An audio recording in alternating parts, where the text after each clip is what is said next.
Her mom was a bridesmaid in a big wedding with all the prep that entailed, and it was clear Juno had not been forgotten. She was staring at her mother, beaming with pride. Seeing that beam made Augie want even more of what he'd never had. From the both of them. No one should enjoy this song that much, Axel noted. Augie and his bud were sprawled in chairs next to a table that had a scattering of smeared cake plates, abandoned drinks, and a sprinkling of the personalized M&Ms that had been Lot's and Mo's wedding favors.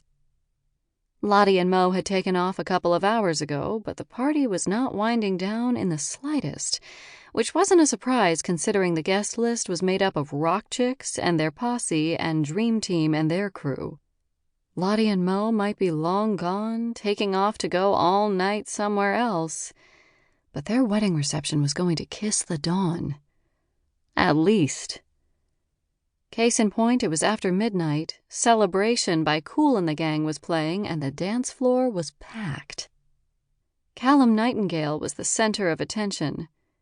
To his mother and her friends egging him on, and his father and his friends standing on the sidelines shaking their heads but grinning, Callum was actually breakdancing, and the kid rocked that shit.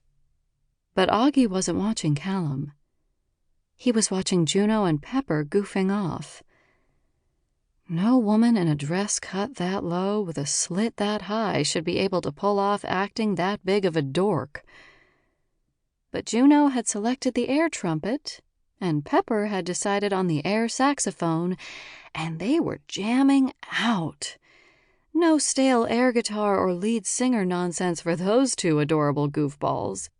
They were about the horns. They were having the time of their lives. They were in the midst of a huge celebration, and still they were a party of two. Fuck, why did his gut ache?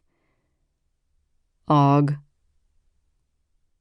stopped watching Pepper and Juno singing Yahoo into fake microphones while still holding on to their fake instruments and looked to his friend. The minute he did, Axel's head ticked and he murmured, "Buddy." There you go. He didn't hide the ache.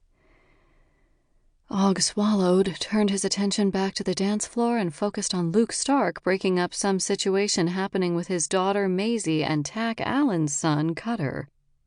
She's still stonewalling you, Axel guessed. Said it before, Ax, she's got a kid. I get it. If you're a mom. Like Pepper was a mom, he didn't add. Not like my mom was a mom. You protect your kid. She'll get there, Axel declared. Augie was beginning to doubt it. Seriously, man. She'll get there, Axel pressed.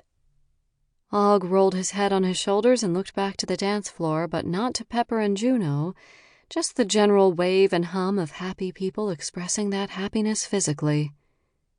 Then he said, If she doesn't, she doesn't. She looks at you when you're not looking at her, Aug, and when she does, she has the same expression on her face you just did. That got Axel Augie's full attention. No shit? He asked. Axel shook his head. Would I shit you about that? No, he would not. You haven't noticed it?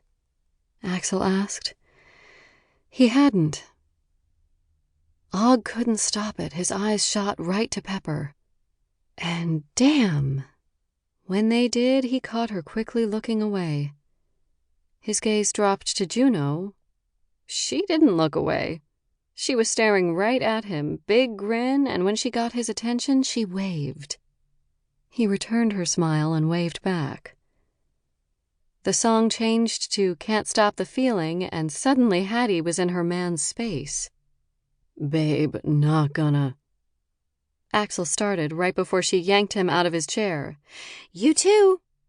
She pointed at Augie as she dragged Axel to the dance floor. She kept her eyes on him while waving at him to hurry it up, even as she shoved her man where she wanted him to be. That being among the dancers...